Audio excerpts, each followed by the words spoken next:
This is a Squiz podcast. We're your shortcut to being informed. Leigh, there were a million different ways I thought about starting this interview. Interviewing one of the best interviewers in the country, I had a million ways I could kind of think about how I would approach this. And I actually thought I might start with your craft and ask you, how would you prepare for something like this? Okay, so what I tend to do is just an absolutely gigantic deep dive, and I have a Word document and I just throw every interesting quote or every random idea I have, even if I think they're terrible, into it. And then I end up with usually a big 12-page mess of bits and pieces. Then I do a little mud map where I kind of look for, all right, there seems to be a theme here about craft or a theme here about being overseas or whatever the themes are. And then I do little kind of spokes coming off with all the sub-ideas. And then when I've kind of mapped it like that, then I look at it again structurally and go, is there a clear flow from one of those themes to the other? And then when I've done that, I start a new document and then I put the kind of themes in order. And then I usually have very unclearly formed questions or badly worded questions. And then I start the process of editing it kind of like I'd be editing if I was doing an actual written piece. I'm trying to get the questions as short and sharp as possible, to put it in the active voice. And I guess to kind of minimise the amount of talking that I'm doing so that I'm giving the other person a gentle steer. But the opening is always the hardest because... Yeah, how do you begin? Yeah, it's really tricky because you're obviously hoping to build rapport straight away. You don't want to make a bad first impression or anything like that. But sometimes I find I get the whole interview down and then I think, no, I don't think what I've got as the opening is going to work. I might start with what's further down the bottom and then shuffle it around. But it is always a bit... that moment when you ask the first thing, you're hoping that you've made the right choice. We're having like a very vulnerable moment at the very top of this interview. I'm feeling like... Because now you're feeling like, do I make the right choice? Should I have started here? Should I have started with this question? No, I think it's good. I think it was one of the things I was perhaps most curious about because I assume in your role at 7:30, you'd have to do that very quickly every single day. And now with Australian Story, you have a lot more time. Totally. And I think also depending on the interview, that influences the kind of opening question you want to. So say, for example, when I was interviewing politicians, sometimes I would deliberately choose to start with a real kind of like what I used to call a punch to the face. I remember that. And then that's because it just captures the audience's attention straight away. It kind of might sort of bust the politician off their talking points a bit because you've just gone in hard immediately. Whereas other times you want... Like there's another interview I did that people know well, which was with Shane Warne. When I was setting up the questions for that, I was thinking, he doesn't know who I am. He's not going to love media because he's had a bad time with journos. So in my head, when I wrote the interview, I felt like the real opening question was about 3 questions in. And it was something like, we're here at the MCG, blah, blah, blah, blah, blah. But in actual reality, he was so fantastic that we used what I actually did as the opening questions on the day, even though in my own head at the time I thought these will just be throwaways to get a bit of warmth and rapport going on, but we ended up using them. So it just kind of depends. Sometimes if it's, say, someone with a new book out or a new album or something like that, I'll start by asking about that, even though I know structurally in the edit I might move that to later, just because I want them to feel like, oh, she's listened to my album or whatever. So it kind of depends. It must be a skill that you learn because you need to be thinking and listening at the same time, which is, as I know from having done this, is actually a difficult thing. It is. And to that point, didn't plan to ask you about Nick Cave at this point, but I did want to ask you about your Nick Cave interview because if anyone hasn't seen it, that was an Australian Story episode about a fortnight ago. Mm-hmm.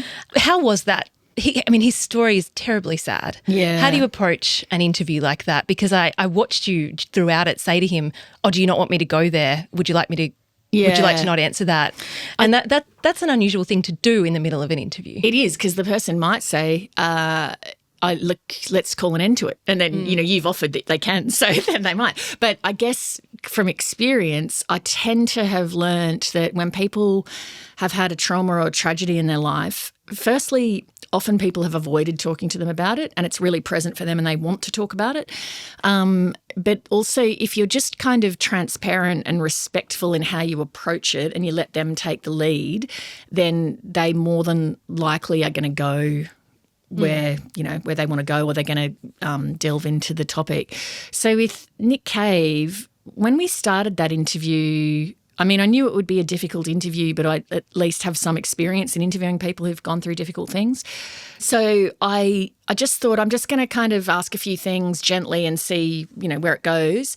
And Nick Cave himself very rapidly brought up the loss of his sons. And so I kind of straight away felt like, okay, what that tells me is this is really front of mind for Nick Cave because he's just gone to it almost straight away. So to me, that made me think I'm dealing with someone who's still really in the grips of just trauma and profound grief. So I have to be very gentle with this person.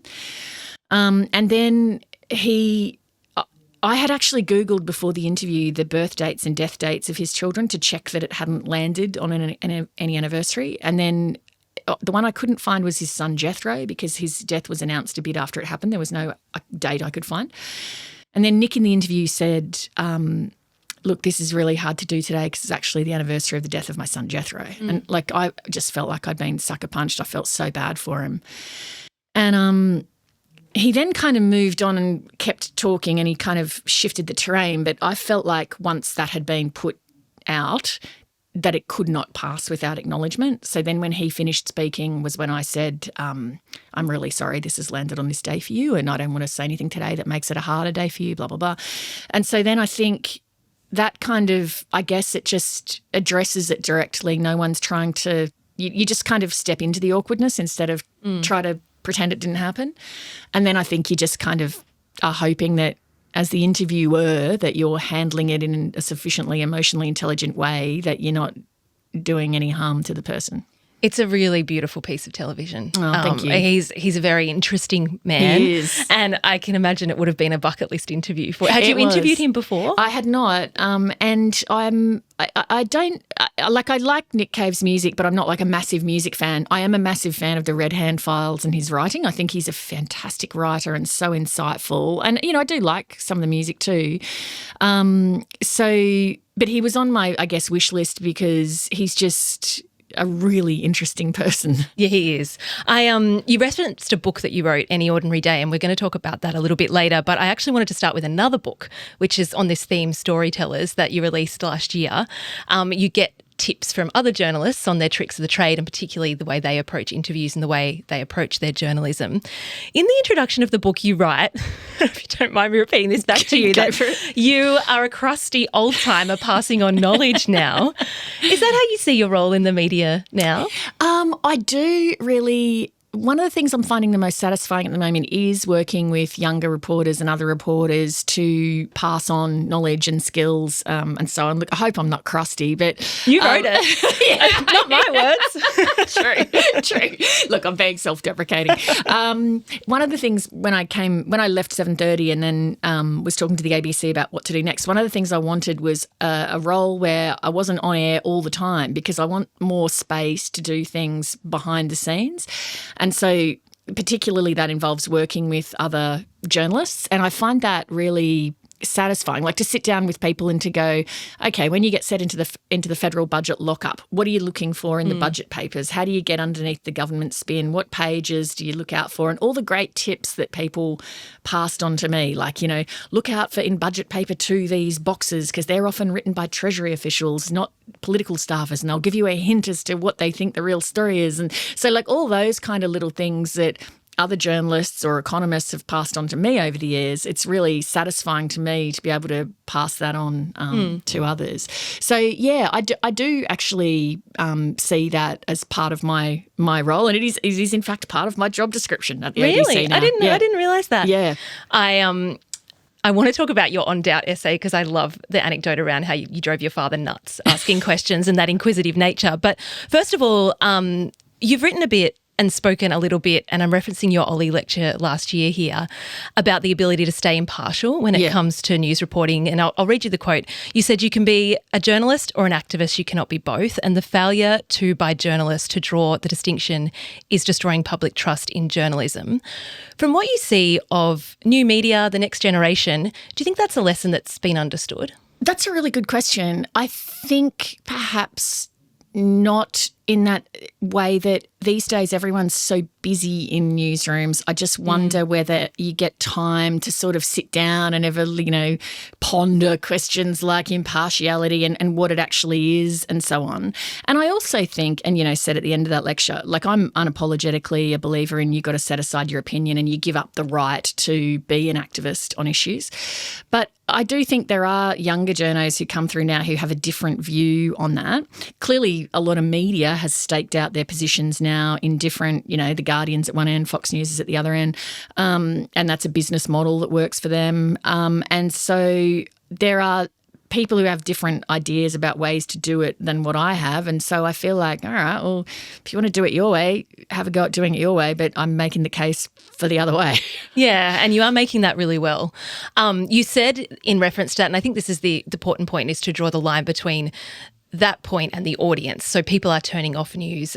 You and I spoke even before this interview about news fatigue. We hear a lot from our audience that it's just so hard to watch the news. The news anxiety is really real for people. Yeah. How do we make sure people are still engaging with news? So I think something that I've been saying to people a lot when people say, I just can't watch the news anymore, the world's, it's in a bad state, it makes me anxious and all the rest of it. Firstly, you have a choice about how much news you consume. When I was a kid, it used to be one news bulletin, you might see the 6 o'clock news and that would be kind of it. Whereas now you can pick up your phone at any time and see stuff over and over again. So firstly, it's your choice whether you want to immerse in, all of that stuff. So put some limits and boundaries on it yourself. But the other thing is when you're watching the news, the nature of the news is it is going to emphasise the least likely thing to happen to you. So, for example, when I was at university, we were taught 100 helicopters might fly safely today, but the one that crashes is the one that is going to make the news. Now, so basically we emphasise the aberration, not the most likely thing to happen. Now, it's important we do that because there might be a reason that helicopter crashed that could point to a problem that could result in more helicopter crashes that we want to avoid. So is there an error with pilot training? Are there faulty parts in helicopters? Is the flight path over a certain region not operating properly? Could be tons of different things that you actually want to know about. It's the same kind of work coroners do as well, to look at unusual events.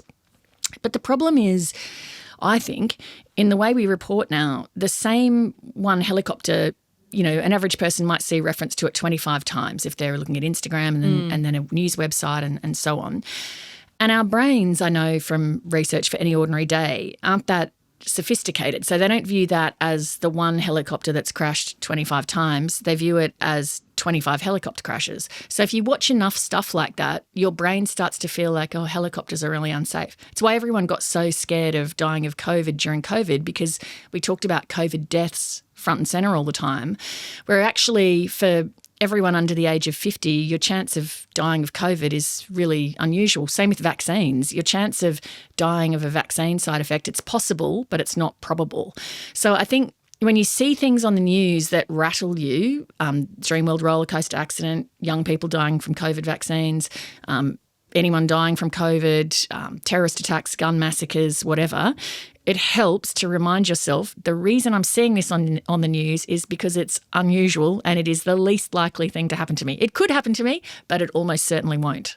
I think my follow-up question to that was going to be, it seems like there's an obvious answer to this question, but why is it so important that we still see it? And I think you answered that really well with the example about the helicopter. Does that sum that up for you? Like, why do you don't want people not to see news. We say that because we're in the business and we think news is really important. But what would you say to just the average person? Why do you need to consume news, even if it is making you feel this way? Well, I think you want to know what's going on in the world around you, basically, because you want to be, and as I said, being a curious human is what kind of connects you to other human beings. And so I think you do want to have a sense of, what's going on in the world around you. And as I say, I do think that sums it up, that basically, I mean, I could go into a deep sort of psychological theory about why we're drawn to understanding the weird and unusual things. Or people could read your book. Or they could read my book, exactly. Yeah. Basically, in a nutshell, our DNA programs us to feel threatened by unusual things because we program to like certainty and predictability, and things that aren't in that realm are threatening to us, which is why we're drawn to that. So you'll often notice news websites play up headlines to sort of emphasise fear. Experts warn of housing crisis or whatever. And then you have a look and it'll be one person at some regional university, warning something in kind of quite moderate language, but the headline's really a bit excessive. And so things like that, I think, people who design websites know that fear motivates people to read.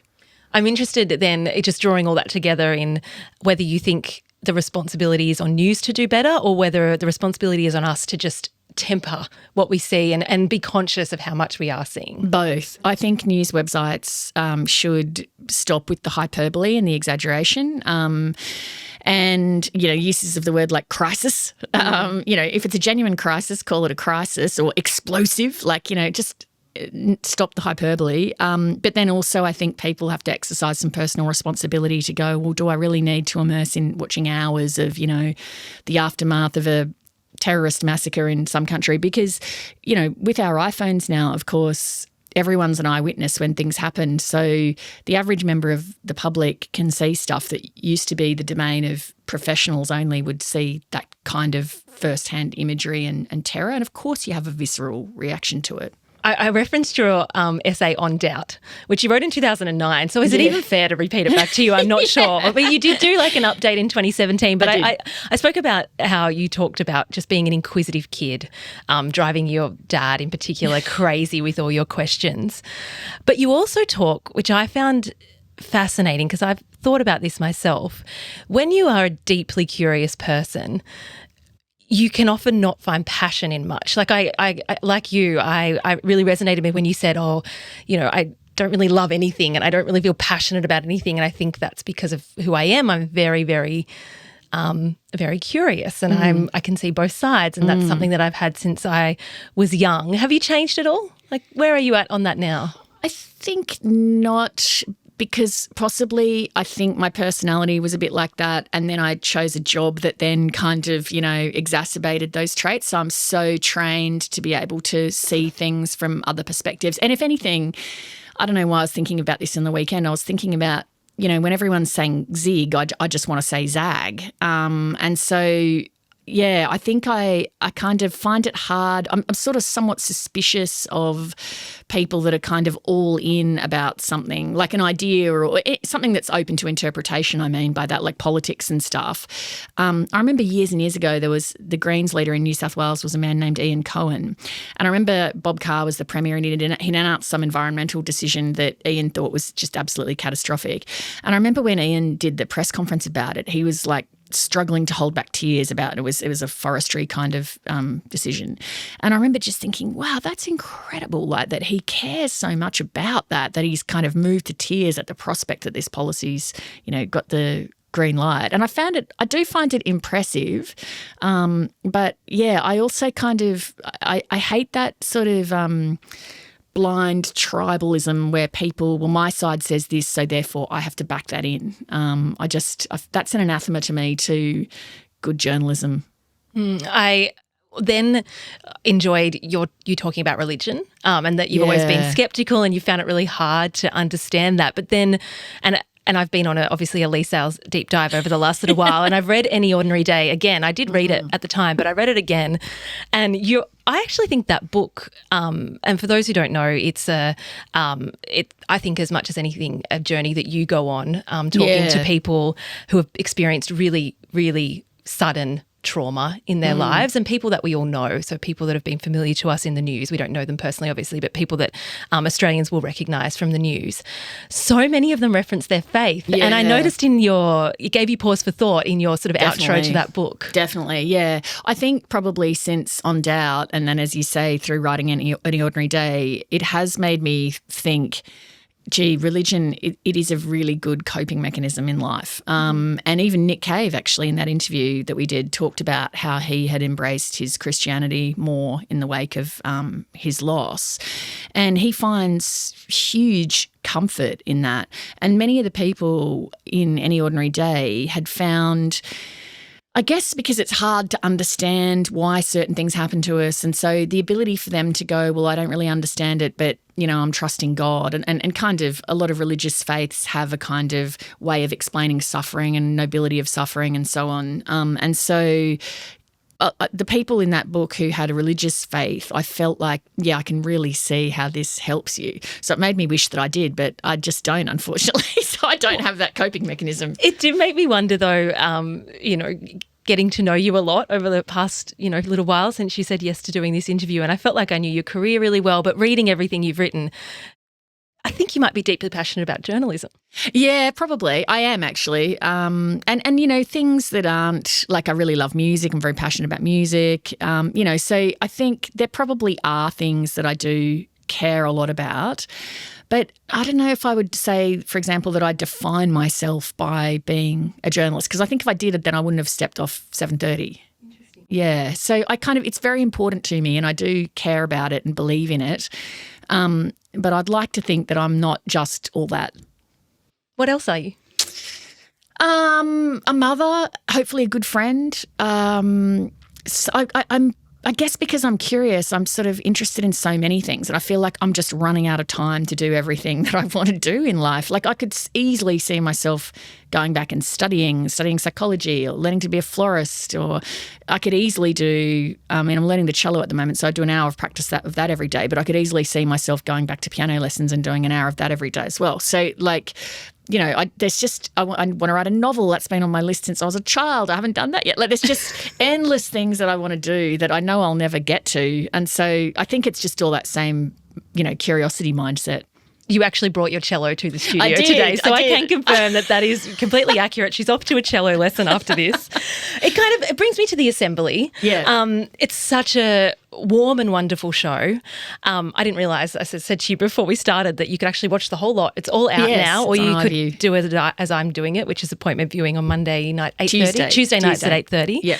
The first episode aired last week. Sam Neill was the interviewee. Tell us about why you've signed up to do this. Was this one of the things that you thought, how did it come to you, and then why did you say yes? You better explain just a little bit about the show as well. Yeah, sure. Okay, so firstly, to explain the show, it is a group of 15 autistic people who basically interview as a group one person every week. So a celebrity, sports person, politician. So there's Sam Neill, Hamish Blake, the Prime Minister, Amanda Keller, Adam Goodes, Delta Goodrem in this season.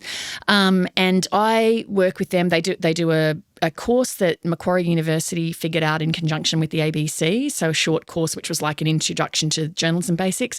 And then I work with them specifically ahead of the interview with the person to help them formulate what they want to ask.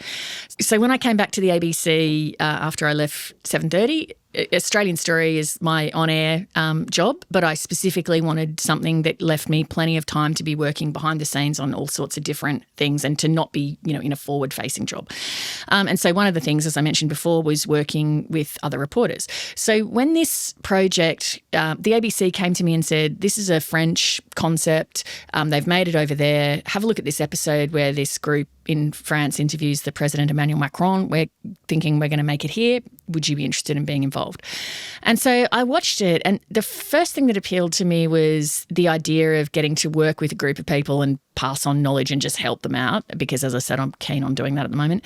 And then the other thing was watching them interview Macron. It was so fascinating because the nature of the questions being so direct, and also just the sincerity of the people asking, and there's no kind of agenda, makes it really, really difficult for the person being interviewed to spin or duck the questions at all.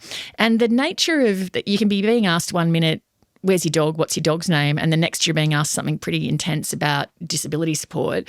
It really keeps the interviewee on their toes because questions are coming from all sorts of different directions. And so I could see how, given that at 7:30 I'd become kind of used to the difficulty of getting to the real person all the time and busting, particularly with politicians, busting through spin, I looked at this and just thought, oh, that's fantastic. Like, they really are able to kind of get closer to the real person. And so I said, yes, let's do it. And so then we had an outside production company called Helium, which has been absolutely superb running it. And they've done a lot of work with autism bodies to ensure that we created an environment that would be autism friendly. And then we just got this cast of 15 people who are the most delightful people you'd ever meet. And they've all become great friends with each other, and I just love them. And I was watching it going, so what jobs do they do next? I want to hear them interview people more and more, Yeah. I found it, I agree with you. I think it was that that it was very difficult for the interviewee to be insincere or you'd look terrible, flippant, right? or exactly. So, what happens next for these students? Because they are students. Yeah. So all 15 we offered if they wanted a paid internship at the ABC off the back of it. Now, all 15 accepted it, which was really great. I did sort of think some of them, like anything, sometimes you dip a toe in the water of something and it turns out you don't really like it that much, and sometimes you do. So I don't know what they'll all end up doing, but all 15 accepted the internships. You don't see this on camera, but during the course of the show, we took them around to various different areas in the ABC, because obviously the kind of stuff they're doing in the assembly, the on-air stuff, is such a tiny tip of the iceberg of all the jobs that exist in a media company. So they're all assigned in different, someone's in graphics and somebody's in sport, and different people are in audio engineering and different things. Not everyone's from Sydney, so they're kind of in regional areas as well. So they'll do that, and I guess they'll see if they like it. But the thing that's been thrilling to me since the show went to air is various contacts have reached out to say, hey, we'd take somebody like a friend of mine who has a tech kind of website. He said, look, I could take someone if you thought there was someone who'd like to write about tech and mentor them. And then Amanda Keller, who works at Nova, who's one of the guests, rang and said, oh, look, my colleagues watched it and they want some people to come in here. And somebody else has contacted me about another one of the people in the program. So that's really fantastically exciting to feel like, it's not just a kind of entertaining TV show. Hopefully for the people involved, it might lead to other media work if they want that. What was your favourite question? Oh, God, there was just so many I loved. Probably my absolute favourite was Dylan asking Hamish Blake, how much money do you have in dollars and cents? Yeah. I can't wait for that answer. It's a cliffhanger. I've been seeing the promos for it and I haven't watched the episode yet and I need to know. It was just great. And Hamish was just, Hamish is the most adorable person. He just handled it so great. They just loved him and he was just so emotionally intelligent. It's just wonderful. One of the curious things about interviewing, and I assume you would have taught these students this, and it's possibly something that's happened to you. What happens when you don't have any rapport with someone you're interviewing? What do you do in those moments when it just doesn't, fire? Do you know what? I've got a fantasy one day that if I'm doing an interview, usually that happens with a celebrity who's pitching a film or something and they're kind of bored because they've been doing it a million times and they just want to be home. I've kind of got a fantasy of just like calling it and just going, you seem really bored being here. Just saying that. Yeah. And wouldn't that be fun? Yeah. And just seeing what happens. Surely you've had that moment where you could have. Well, I've never done it because what I've always been worried about is I'll create a hole in the program that day because of course, if they're banking on 8 minutes of me with, whoever, that then I'll create a big drama if I, and also I suppose there's factors at play like if it's say a film company and you do that, then they might go, we will never give you anyone ever again because of how you just treated so-and-so. But I'm sorely tempted to do it. I must say most times with people, people are really nice. But usually what I would try to do is sometimes, to be honest, you kind of have to write it off. If the person's really phoning it in and you've tried to be, as charming and engaged as you can and they're not playing ball, you just have to go, all right, well, this is going to be a 6 out of 10 interview, not a 10 out of 10 interview. I've done everything I can. Some stuff's out of your control. But usually I'll be thinking, okay, they didn't like that line of questioning. All right, I'm going to ditch that. I'm going to shift tack to this and see if that busts through. And then, so I'll just be, as you said before, you thinking and listening and talking at the same time and changing tack as you go. I think we'll know when you're going to properly retire because you'll do an interview with a celebrity and you'll just say, I'll do that. Why are you so bored? Oh no, this is our scoop. This is how we know Leigh Sales is going out. I reckon it could actually be the moment with somebody where you maybe break through to having rapport because I think there's a certain authenticity to it, right? If you actually said, particularly if you phrased it right, like if you just thinking aloud, if you said, look, I don't want to offend you, but if we can just be honest here with each other, you seem really bored and like you don't want to be here. Yeah. Like I just wonder, like what would someone say to that if you said that? Would they deny it or would they just go, you know what, I'm so sorry, I'm exhausted. I've been travelling all around. Like, would they? It might be the greatest interview you've ever done. Totally. Who knows? Because then you could go as a follow-up, you could go, if you could be anywhere but here, where would you be right now? Like, maybe you could just then have quite an interesting human Who do you have in your conversation. head? Do you have someone in your head? I do, but it's not a person I've ever interviewed. It's Ben Affleck, but purely because I just saw my successor, Sarah Ferguson, say in an interview somewhere that she recently interviewed him and he was really rude and difficult. And I just thought, I just thought about that fantasy and thought, oh, yeah, could have tried that on Affleck. Who is on your interview bucket list? Like, is there someone that you've for a long time wanted to?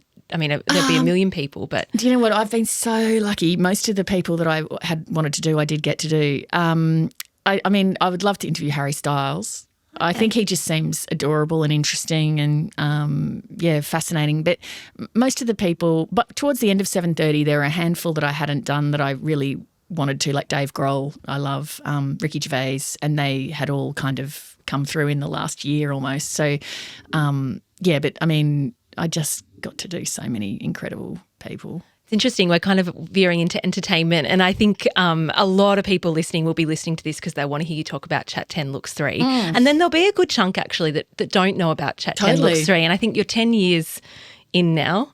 Yes. Explain what that is, first of all. I know it seems so obvious, but I'd love to hear you explain Chat 10 because you probably haven't had to for such a long time. Also, strangely enough, there are people who are in our Chat 10 Looks 3 group who don't know and have never watched me on 7:30 or any ABC content. Okay, so Chat 10 Looks 3 is a podcast that I do with my friend Annabelle Crabb where we just have a conversation basically about anything we feel like, but it's mostly to do with books, film, television, culture. It started a decade ago because we always used to catch up and we'd have such interesting conversations and we kept saying we should do something professionally together, like we've got such good chemistry, what could we do? And time was a real issue because our children were all under 5 and we ended up saying, well, what's something we could do that would take the least amount of time and effort but would still involve us working together? And podcasts were just starting to become a thing. So we said, well, all the things we love talking about that we don't talk about in our day jobs, books and so on, we could just talk about that and then record it on our iPhone and see what happens. And so we started. We literally would just catch up in someone's kitchen and record it on our iPhone, post it. Didn't really have any sense or expectation of what might happen, and then it just went bananas. It's been the most amazing and unexpected thing ever. It's now, I mean, there's a community of like 50,000 people. Yeah. You drop the episodes sporadically. You never really know when they're going to come out. I think most of the Squiz office are chatters, and it is a beautiful demonstration of a really great friendship, I think is how a lot of people describe it. You do live shows now. Yeah. I think you did cabaret recently. Yeah. As part of the show. I guess because the whole thing has unfolded so without a plan, the beauty of that is we just continue to do it like that. So, I mean, as I said, we thought when we started out, I guess that it was a podcast about culture, but it's turned out actually, I think it's a thing about friendship. And so every now and again we'll concoct some cockamamie idea. Like, for example, we're fans of a podcast called Strong Songs hosted by this guy called Kirk Hamilton, who we've ended up with a bit of a podcast crossover where we talk about him, he talks about us and so on, and he's done some content for us. And then last year I said to Crab, why don't we just fly Kirk out here for the Sydney show? Why don't we just spend some money and fly Kirk out here, see if he wants to come out here? So he came out and that was just fun. And then our friend Virginia Gay, who's the artistic director of the Adelaide Cabaret Festival, knowing my interest in music, said, let's do a show at the Adelaide Cabaret Festival. And I was like, I just can't fit that in time-wise and I'm too intimidated by the prospect. So then she was like, well, what's the bare minimum? I was like, I'll do a number if you do it with me. So then I went and did singing lessons for 6 months so I'd have the confidence to do it. So, yeah, we just kind of have these we just did a show in London and we thought, there's a lot of Aussie expats in London. Maybe we could do a show in London. And then we found a place and had 400 people buy the tickets all up in the first hour. It's just insane. It's absolutely insane, but in the best possible way. Yeah, it is very, very special if you haven't listened. And for people that have, I think a lot of people actually discovered the Squiz because you guys maybe talked about it on Chat 10 a long time ago. So there's a big crossover. Yeah. We actually have a very hardcore chatter on staff and I asked her what she wanted me to ask you. Yep. She said that And this was her question. So I'll read it directly because I think it's a really fair question. Chatters get to see a completely different side to you from your TV professional persona, things like your Ryan Reynolds fad and how you love spy novels. How do you navigate being in a parasocial friendship with 50,000 chatters who know you but don't know you? It is the strangest thing because even though they probably feel like me more than I know them, oddly, I feel like I also know them because it's almost like when you meet someone who's a chatter. Like if someone comes up to me in the street and they go, oh, hey, Salesy, I'm a chatter, there's an instant level of just relaxed banter because you kind of know they're one of your people. Like they're going to be a book reading, quite nice person. I just can't explain it, but I can so easily, if someone says they're a chatter, I just know I'm going to be able to talk to them, no problems whatsoever. So it is kind of like everyone certainly in that fan base acts like I'm their friend when they see me. And oddly, I feel like I'm their friend. It's really, really weird. Somebody once asked me if the love of fans feels like actual love, like the love of your friends. I thought it was a fascinating question. And I said it's not quite the same, but it's definitely not nothing. Like it's very significant. Is it the same for someone who would be a fan of you on 7:30? I can tell within about the first second of someone coming up to me if they're a ABC person or a Chat 10 person from the manner in which they approach. So the Chat 10 people will often call me Salesy and they'll be like super warm and friendly. The people who are fans of what I'm doing on TV will usually go, oh, excuse me, Leigh, I don't want to interrupt. I just wanted to say that. And I can tell straight away they're a bit more kind of, because there's that bit more distance, of course, with the television professional persona. So, yeah, I can tell straight away. Although having said that, 7:30 viewers and ABC viewers also often act like I'm their friend, which is the highest compliment really you can get. When I finished 7:30, I never had even when I was on television, more people come up to me than in the 6 months that I then took long service leave. And by far the most common approach when people clocked it with me would be them going, oh my God, I miss you so much. What have you been doing? And they would just be like wanting to, like a friend that they hadn't seen in ages. It was the most touching thing. It would happen all the time. It is every night at 7:30 that we sit down and watch. Well, I mean, I watch it every night, and I can appreciate that they would feel that they'd missed you. Yeah, that you weren't there. Yeah, it was the nicest thing, and it was just the kind of like surprise, and as I say, exactly like I was someone that they actually knew, and that they were just really happy to see. It was really, really nice. And I'm sure Annabelle feels the same way. Do people come up to her differently?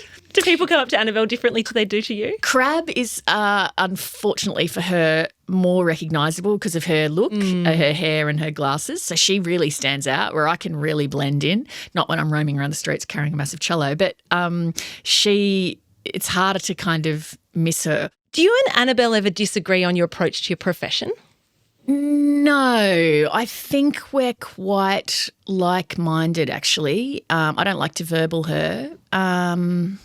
I think we're pretty like-minded in terms of journalism basics. I mean, she obviously uses humour devastatingly well in her writing, and I'm a much I guess the only thing probably that we ever have discussions over is she'll sometimes send me a piece that she's written and I'll say that needs to lose 600 words, like it should be shorter, tighten it up.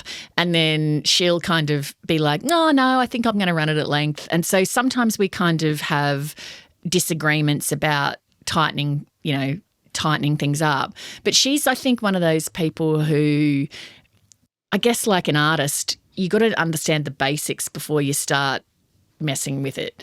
And so I think she knows how to write really plainly, but then because she can do that, she can add all the curlicues and the kind of elaborate flourishes. The Annabelle Crabb flourish. Yeah. I asked you to have a think about what you thought the most overlooked news story is at the moment. I think our Australia's response to the COVID pandemic, because that was so life-changing for so many people, the policy responses that we adopted.